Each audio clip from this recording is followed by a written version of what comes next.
Marlène et Jean-Claude sommes très heureux de te présenter une émission très spéciale afin de comprendre les faits d'actualité. Merci pour ta fidélité. C'est toujours avec joie que je te retrouve afin de partager avec toi les vérités célestes. Nous débutons une nouvelle série et dans les 31 études que nous verrons, nous découvrirons ce qu'est le baptême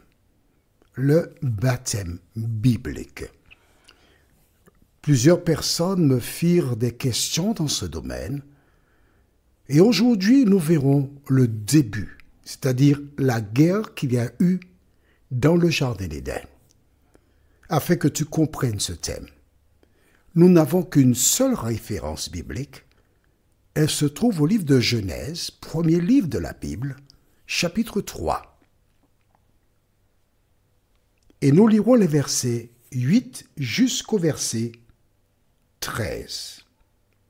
Genèse chapitre 3, les versets 8 jusqu'au verset 13. Et dans un second temps, nous lirons jusqu'au verset 15. Genèse 3, les versets 8, et nous irons directement jusqu'au verset 15. D'accord? Bien. Avant d'aborder le thème de la guerre, prions. Notre Seigneur et notre Dieu, plusieurs de tes enfants veulent réconcilier l'éducation reçue avec l'enseignement de la Bible. Tandis que nous abordons ce thème, cet esprit, merci de nous conduire encore dans toute la vérité et permets-nous de la mettre en pratique, nous t'en prions, au nom de Jésus et pour ta gloire éternelle. Amen.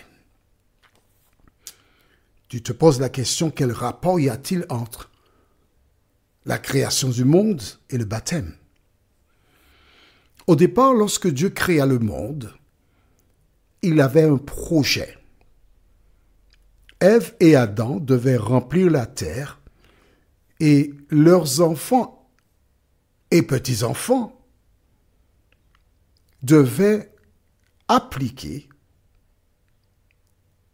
le code de vie divin. Je préfère le dire le code de vie, d'accord? Les pratiques que Dieu a établies. Qui que tu sois, tu as des règles chez toi. Il y a une heure où tes enfants petits étaient autorisés à rentrer en fin de journée. Avant 18 heures, il faut que tu rentres à la maison. Tu ne peux pas injurier dans la maison. Le matin, ton réveil, tu dois dire bonjour et embrasser dans certaines cultures. Le soir, avant d'aller dormir, tu dois dire bonsoir, embrasser dans certaines cultures, etc. Tu as des règles. Le Créateur a lui aussi mis des règles dans le Jardin d'Éden. Ainsi, toute personne qui vivrait dans le Jardin d'Éden devait respecter le code. On prend un autre exemple. Tu travailles quelque part, il y a ce qu'on s'appelle le règlement intérieur que tu dois respecter. OK? Dans une famille, il y a des règles. Tu dois emprunter la route, tu dois impérativement avoir ce qu'on appelle le permis de conduire et respecter le code de la route. C'est clair pour tout le monde? Bien. Donc Dieu a établi donc ces règles. En fait, il n'y avait qu'une seule.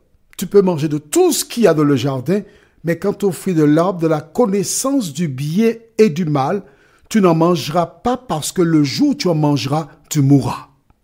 Voici la règle. Mais que s'est-il passé? Lisons dans Genèse chapitre 3, à partir du verset 8. Le soir, un vent léger se met à souffler. Le Seigneur Dieu se promène dans le jardin. L'homme et la femme l'entendent et ils se cachent devant lui parmi les arbres du jardin. Alors, excuse-moi, je ne t'ai pas dit que je lis de la Bible Parole de vie. C'est une version, d'accord? Les paroles peuvent être différentes de ce que tu as, mais c'est le même texte, je te confirme. Lisons maintenant verset 9. Juste avant, est-ce que tu notes avec moi que la Bible déclare que le soir venu, un vent léger se met à souffler, le Seigneur Dieu se promène où? Dans le jardin. Certaines personnes déclarent que lorsque Ève et Adam ont péché, Dieu n'est plus venu sur terre et il ne vient pas sur terre parce que la terre est souillée. C'est faux. Ève et Adam ont déjà mangé le fruit. Ils réalisent leur erreur. Ils vont se cacher. Mais la Bible te dit, le soir, Dieu est descendu dans le jardin. Voilà pourquoi tu dois lire la Bible pour toi et ne pas écouter ce que disent les gens. Avant de la lire, tu demandes au Saint-Esprit de te conduire dans la vérité pour que tu la comprennes. Maintenant, passons au verset 9. Le Seigneur Dieu appelle l'homme et lui demande « Où es-tu » L'homme répond « Je t'ai entendu dans le jardin. J'ai eu peur parce que je suis nu. Alors je me suis caché. » Le Seigneur Dieu lui demande « Qui t'a appris que tu étais nu? Est-ce que tu as mangé le fruit que je t'avais interdit de manger? » On s'arrête ici. Est-ce que Dieu sait? Oui, il sait, puisqu'il est omniscient, il est omnipotent, il est omniprésent. Il était là. Il a suivi en direct l'échange entre le serpent et Ève. Il a tout vu. Mais vois-tu, il invite l'homme à dire, à reconnaître. Et parce que l'homme n'a pas encore cette force, alors il l'accompagne. Pourquoi agit-il ainsi? C'est pour que toi qui m'écoutes là aujourd'hui, lorsque tu sais que tu as agi contrairement à la parole de Dieu, tu ne perds pas de temps, mais tu vas directement à Dieu pour lui dire, Seigneur, voici, c'est telle chose, telle chose, telle chose. Nous continuons. Verset 12. L'homme répond, la femme que tu m'as donnée, c'est elle qui m'a donné ce fruit et j'en ai mangé. Verset 13. Le Seigneur Dieu dit à la femme, qu'est-ce que tu as fait là? La femme répond, le serpent m'a trompé. Dans certaines versions, il est question de séduction. Là, c'est trompé. Voilà pourquoi j'ai choisi cette version. Il m'a trompé. Aux Antilles, on dirait, il m'a couillonné. Et j'ai mangé du fruit.